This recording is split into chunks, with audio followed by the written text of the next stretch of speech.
Accountancy next chapter है common size statement part number 1 हम start करेंगे। कॉमन साइज स्टेटमेंट का क्या मतलब होता है?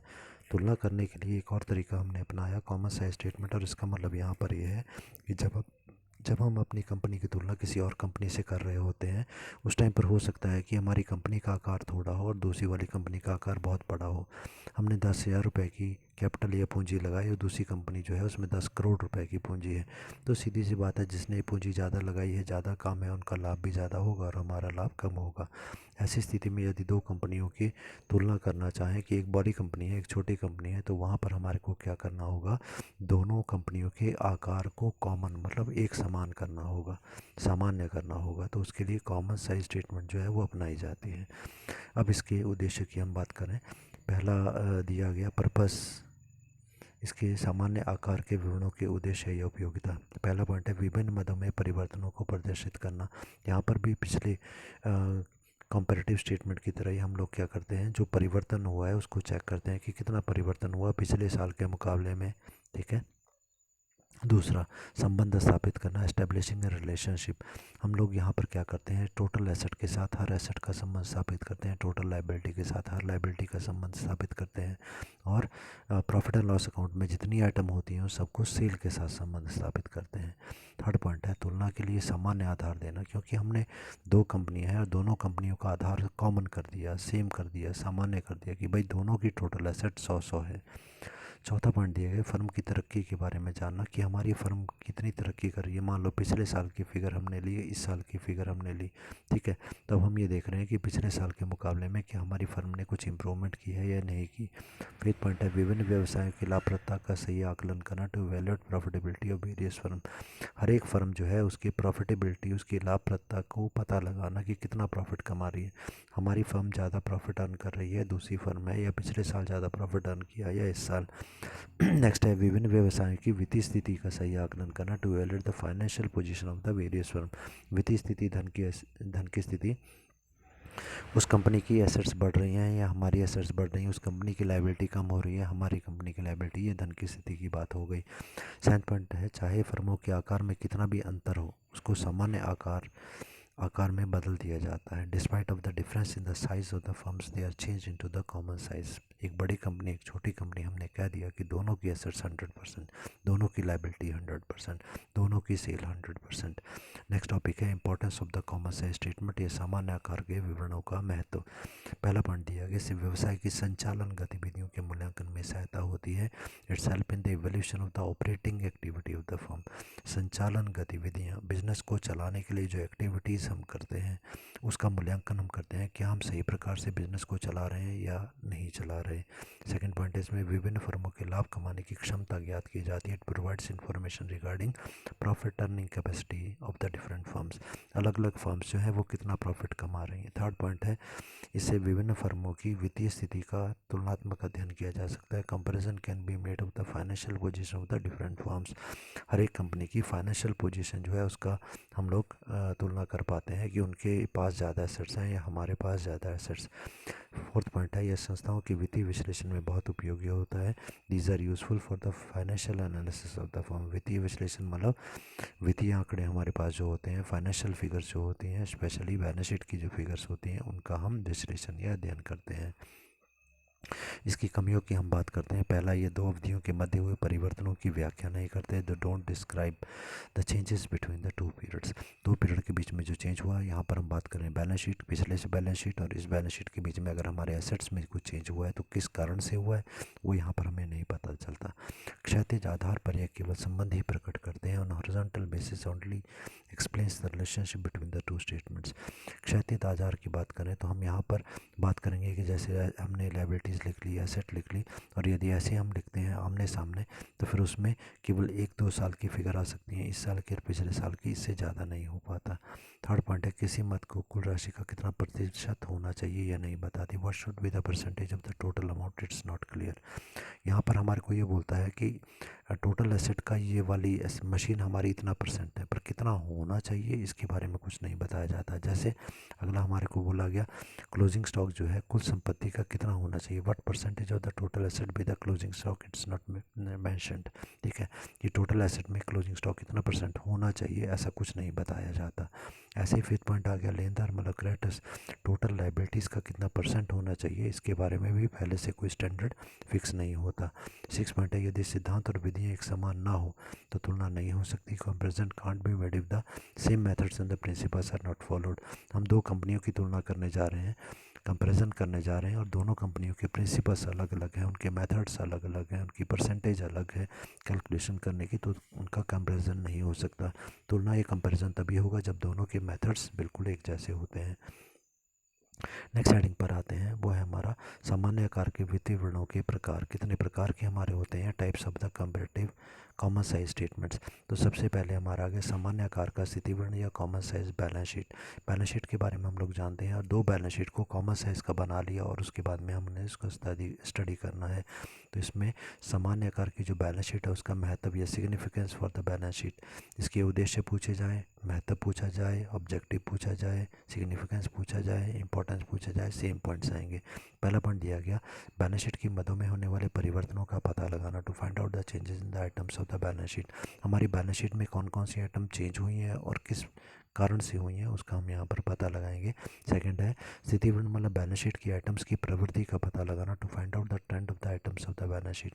ट्रेंड का मतलब है कि लगातार कोई चीज़ बढ़ रही है या लगातार कोई चीज़ कम हो रही है। हम 5-6 वर्षों की फिगर को एक साथ रख सकते हैं और लगातार उसके ट्रेंड का अनुमान लगाते हैं कि भाई ये लगातार इसमें कंटिन्यूसली इंक्रीज़ हो रहा है या डिक्रीज़ हो रहा है। थर्ड पॉइंट है विभिन्न फर्मों की वित्तीय सुदृढ़ता का पता लगाना, to find out the financial strength of the different firms. वित्तीय सुदृढ़ता मतलब है, फाइनेंशियल स्ट्रेंथ का मतलब है हमारी कंपनी फाइनेंशियली स्ट्रॉन्ग तब होती है जब हमारे पास बहुत ज़्यादा एसेट्स हैं और लाइबिलिटी हमारी बहुत कम है। यदि हमारी लाइबिलिटी बहुत ज़्यादा है और एसेट हमारे पास कम है तो फाइनेंशियली हम लोग वीक होंगे, वित्तीय मामले में कमज़ोर होंगे। फोर्थ पॉइंट है इससे वित्तीय दाव पेचों को समझने में सरलता होती है, it's makes easy to understand the financial strategies. वित्तीय दाव पेच या फाइनेंशियल स्ट्रेटेजी का क्या मतलब है। दावपेच या स्ट्रेटेजी का मतलब होता है हमारी कंपनी कौन सा तरीका अपना रही है कि हम लोग थोड़ा सा अपना पैसा लगा रहे हैं और बाकी उधार लेकर काम चला रहे हैं, ये हमारी टेक्निक है, या ये हमारी टेक्निक है कि हम बहुत ज़्यादा उधार ले रहे हैं लोगों से और अपना पैसा बिल्कुल थोड़ा सा लगाया। कौन सी टेक्निक या कौन सी स्ट्रेटेजी या कौन सा दावपेच हम लगा रहे हैं वो हमारी in common size balance sheet को देखकर समझ आ जाता है। फिफ्थ पॉइंट है एक उद्योग की अलग अलग फर्म्स जो होती हैं उनकी वित्तीय स्थिति का तुलनात्मक अध्ययन करना सरल हो जाता है। It simplifies the common comparative study of the financial position of the various firms in same industry. एक ही उद्योग मतलब एक ही प्रकार की अलग अलग फर्म की फाइनेंशियल पोजीशन जो है उसका तुलनात्मक अध्ययन करना, उसकी स्थिति कैसी है, हमारी कंपनी की स्थिति कैसी है, इसका तुलना करना, कंपैरिजन करना। सिक्स पॉइंट है फर्मों द्वारा अपनाई गई वित्तीय नीतियों की प्रभावशीलता को मापा जा सकता है। It's measures the effectiveness of the financial policies adopted by the various company. अलग अलग कंपनियों ने फाइनेंस के मामले में, धन के मामले में जो नीतियाँ बनाई हैं, जो तरीका बनाया है, टेक्निक बनाई है, वो कितनी इफ़ेक्टिव है, कितनी प्रभावशील है, इसको हम आसानी से नाप सकते हैं। एक एग्जांपल लेके अब इसको समझते हैं। कॉमन साइज बैलेंस शीट का एग्जांपल है, क्वेश्चन दिया गया from the following information prepare the common size balance sheet. ठीक है, अब यहाँ पर एक और चीज़ आ सकती है, इससे ऊपर जो हेडिंग है एक सामान्य आकार के स्थिति विवरण के तत्व। ठीक है, इसके तत्वों की बात हम करें, contents of the common size balance sheet की हम बात करें तो इसमें क्या होता है कि बैलेंस शीट के तत्वों की बात करें तो ये कॉलम्स हम बनाते हैं क्वेश्चन को सॉल्व करने में, यही कॉलम में मेंशन करेंगे। पहले कॉलम में पर्टिकुलर, दूसरे में नोट नंबर, तीसरे में हमारी एब्सोल्यूट फिगर पहले वर्ष की, फिर दूसरे वर्ष की, फिर पहले साल की परसेंटेज और दूसरे साल की परसेंटेज। तब हम आते हैं first from following information prepare the common size balance sheet. ठीक है, अब हमने क्या किया, हेडिंग्स बना लिए, कॉलम्स बना लिए। पहला आइटम क्या आती है, हेडिंग हमारा होता है बैलेंस शीट का इक्विटी एंड लायबिलिटी। उसके बाद उसमें फर्स्ट आइटम आती है शेयर कैपिटल। शेयर कैपिटल का अमाउंट हमने लिख लिया 4 lakh and 4,80,000 first year second year. उसके बाद आता है रिजर्व एंड सरप्लस, तो रिजर्व एंड सरप्लस का 1,40,000 एंड 3 लाख आ गया। उसके बाद आ गया करंट लायबिलिटी, तो करंट लायबिलिटी में 2,40,000 और 4,20,000, यहाँ तक हमारी लायबिलिटीज़ हैं। तब हमने क्या किया, दोनों साइड की लायबिलिटीज़ का टोटल किया। फर्स्ट ईयर की लायबिलिटी का टोटल 8 लाख आ गया, सेकंड ईयर की लायबिलिटी का टोटल 12 लाख आ गया। उसके बाद में हम आते हैं इनका टोटल होने के बाद अब चलते हैं एसेट साइड पर। एसेट साइड पर पहला हेडिंग आ गया नॉन करंट एसेट। इसमें हमने पहले लिखा फिक्स्ड एसेट्स जो है 4,80,000 की और दूसरे साल की है 8,40,000 की, हमने लिख लिया। नेक्स्ट हमारी है करंट एसेट्स और करंट एसेट हमारी फर्स्ट ईयर की है 3,20,000 और नेक्स्ट ईयर की है 3,60,000। अब हम केवल टोटल करेंगे एसेट साइड का, ये भी हमने कर लिया। अब आते हैं कि हम लोग किस टाइप से इसकी परसेंटेज कैलकुलेट करते हैं। तो देखें सबसे पहले फार्मूला बना के देखें। फार्मूला जो है जिस आइटम की परसेंटेज हम कैलकुलेट करने जा रहे हैं उस आइटम को हम ऊपर लिखते हैं total of that side into 100। ठीक है, तब इसमें क्या आ जाएगा, जैसे फर्स्ट आइटम की परसेंटेज निकालते हैं, फर्स्ट ईयर कौन सा 2014, उसमें है 4 लाख रुपीज़। ठीक है, अब इसकी परसेंटेज हमने निकालनी है। ठीक है, और इसमें क्या किया जाएगा, देखो हमने राइट साइड पे किया हुआ 4 लाख को हमने ऊपर लिखा, 4 लाख की परसेंटेज निकाली 4 लाख ऊपर। और ये कौन सी साइड की आइटम है, लाइबिलिटी साइड की आइटम। तो पहले साल की लाइबिलिटी का टोटल कितना आया, देखो नीचे 8 लाख है ना, तो 4 लाख ऊपर 8 लाख नीचे मल्टीप्लाई बाई 100 ही आ गया 50। तो हमने 2014 के कॉलम में इसके सामने 50 लिख दिया। अब इसके नीचे चलते हैं, रिजर्व एंड सरप्लस पर आते हैं, पहले साल की फिगर कर लेते हैं पहले। रिजर्व एंड सरप्लस पर आते हैं, कितना अमाउंट दिया गया 1,60,000। ठीक है, इसकी परसेंटेज निकालनी है। तो देखो दूसरी साइड पर फिर मेंशन है वर्किंग नोट्स में 1,60,000 हमने ऊपर लिखा, टोटल कितना है इस साइड का 8 लाख नीचे लिखा, मल्टीप्लाई बाई 100 तो कितना है 20%। तो अब हमने 2014 में दूसरे नंबर पे 20 लिख दिया। थर्ड आइटम का हम निकालेंगे, कितनी है आइटम 2,40,000 है ना, तो 2,40,000 लिखा, उसके नीचे टोटल इसका लिख दो 8 लाख रुपीज़, मल्टीप्लाई बाई 100 करेंगे 30% आया, तो हमने 30 लिख दिया। उसके बाद में अब 8 लाख की बारी आती है टोटल की। तो 8 लाख की फिगर हम कैलकुलेट करेंगे, तो 8 लाख के ऊपर 8 लाख के नीचे मल्टीप्लाई बाई 100, तो ये 100% आ गया। सीधी सी बात आप लोगों ने करनी, कैलकुलेशन पे टाइम नहीं वेस्ट करना। तो total of liabilities and total of assets हमेशा 100% होता है, शॉर्ट में ही आपको बता दिया। अब आते हैं हम लोग फर्स्ट ईयर की एसेट साइड पर जिसमें फिक्स एसेट्स है। फिक्स एसेट्स की वैल्यू कितनी है 4,80,000 ऊपर लिख दो, और टोटल ऑफ एसेट साइड कितना है 8 लाख नीचे लिख दो, 100 से मल्टीप्लाई करो काटो 60% आ गया, तो हमने देखो 60 लिख दिया। फिर 3,20,000 ऊपर लिखा हमने। ठीक है, 3,20,000 की वैल्यू करनी है, 3,20,000 ऊपर लिखा, 8 लाख नीचे लिखा, मल्टीप्लाई बाई 100 किया तो 40% आ गया। तो देखो जो अमाउंट का थर्ड कॉलम है उसमें हमने 40 लिख दिया। और वही टोटल में क्या करना है 8 लाख के ऊपर 8 लाख के नीचे मल्टीप्लाई बाई 100, तो ये 100% आ गया। ठीक है, अब आते हैं सेकेंड ईयर मतलब 2015 की बात करते हैं। तो इसमें ये देखो हमारे पास सबसे पहली आइटम कितनी है 4,80,000 है, तो हमने 4,80,000 लिखा ऊपर। और इस सेकंड ईयर का टोटल कितना आया 12 लाख, 12 लाख को नीचे लिखा, मल्टीप्लाई बाई 100 काटा तो आ गया 40। तो देखो सेकंड ईयर में परसेंटेज आ गई 40। अब आते हैं रिजर्व में सरप्लस, कैसे 3 लाख जो इसका अमाउंट है उसको हमने ऊपर लिखा, टोटल कितना है इस साइड का 12 लाख है ना, तो 12 लाख को नीचे लिखा, मल्टीप्लाई बाई 100 काटा तो आ गया 25, तो हमने 25 लिख दिया। थर्ड आइटम है करंट लाइबिलिटी, कितना टोटल करंट लाइबिलिटी कितनी है 4,20,000, तो हमने 4,20,000 को ऊपर लिखा, इस साइड का टोटल कितना 12 लाख उसको नीचे लिखा, मल्टीप्लाई बाई 100 किया तो ये आ गया 35%। और 12 लाख की निकालेंगे परसेंट, 12 लाख की ऊपर 12 लाख के नीचे, क्योंकि टोटल भी 12 लाख ही है, मल्टीप्लाई बाई 100 तो 100% आ गया। अब आते हैं एसेट साइड पर, 8,40,000 हमारा जो था वो फिगर की वैल्यू कैलकुलेट करनी है, तो 8,40,000 ऊपर लिखा, और ये एसेट साइड का टोटल कितना 12 लाख, 12 लाख को नीचे लिखा, मल्टीप्लाई बाई 100 तो कितना आ गया 70, हमने 70 लिख दिया। 3,60,000 की वैल्यू कैलकुलेट करेंगे, तो 3,60,000 को ऊपर लिखा, 12 लाख इसके टोटल है उसको नीचे लिखा, मल्टीप्लाई बाई 100 किया तो 30% आ गया, वो हमने लिख लिया। और आखिर में टोटल वही मैंने बताया 12 लाख के ऊपर 12 लाख के नीचे मल्टीप्लाई बाई 100, तो ये आ गया 100%। तो ऐसे इसकी परसेंटेज हमने कैलकुलेट की है कॉमन साइज बैलेंस शीट में। अब हम आते हैं नेक्स्ट टॉपिक हमारा common size statement of profit and loss. ठीक है, तो जो common size statement of profit and loss की बात करते हैं, तो यहाँ पर जैसे इस क्वेश्चन में हमने किया बैलेंस शीट में टोटल हमने किसका लिया था एसेट और लाइबिलिटी का, वहाँ पर हम टोटल लेते हैं हमारी नेट सेल्स का। तो इसकी ज़रा इंपॉर्टेंस को देख लें पहले उसके बाद इसका क्वेश्चन करेंगे। तो पहला दिया गया सामान्य आकार के उद्देश्य objective of common size statement of profit and loss. पहला अकाउंट है सामान्य आकार के लाभ हानि का विवरण, प्रत्येक मद के परिवर्तनों की जानकारी प्राप्त कराना है। To find out the change in every item of the common size statement of profit and loss account.